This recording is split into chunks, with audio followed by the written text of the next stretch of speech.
အေးစစ်စစ်နေတဲ့သူကိုတယောက်တည်းပဲမြင်တဲ့သူကတခြားကောင်မလေးတယောက်ကိုကြိုက်သွားမယ်လို့မထင်ဘူ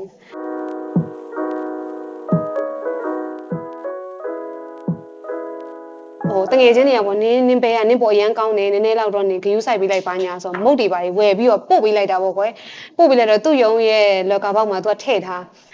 ပြီးတော့အဲ့ကောင်မလေးကအဲ့မုတ်ကိုယူစားတာ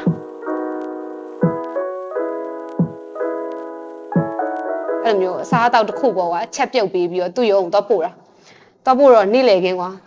သူ့ရောက်တော့ဖုန်းဆက်ငါရောက်နေပြီနေရုံနားမှာဘာညာပေါ့အဲ့လိုပြောတော့လာယူတယ်ခဏဝင်သွားတယ်ပြန်ထွက်လာတယ်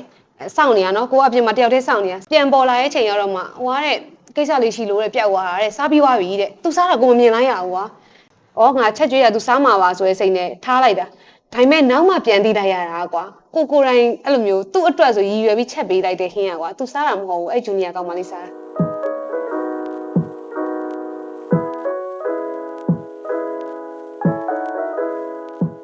အေးစစ်စစ်နေတဲ့သူကိုတယောက်တည်းပဲမြင်တဲ့သူကတခြားကောင်မလေးတယောက်ကိုကြိုက်သွားမယ်လို့မထင်ဘူးအလုံးဝမထင်တာပေါ့နော်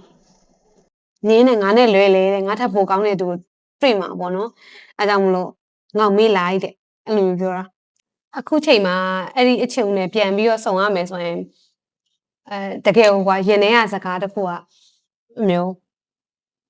အမြဲမှားနေတဲ့သူကိုအခွင့်အရေးထပ်မပေးနဲ့တော့ထပ်ပြီးတော့လည်းမဆောင်နဲ့တော့ပေါ့နော်ကိုထက်ကောင်းတဲ့သူတယောက်တွေ့စီခြင်းနဲ့ပြီးတော့သူပေးခဲ့တာနဲ့တန်တဲ့သူ့ကိုပြန်ပြီးချစ်ပေးမဲ့သူမျိုးပေါ့နော်အဲ့လိုလူမျိုးနဲ့ပဲစုံစည်းခြင်းနဲ့မေ့လိုက်တော့ပေါ့အဲ့လိုပဲပြောချင်တယ်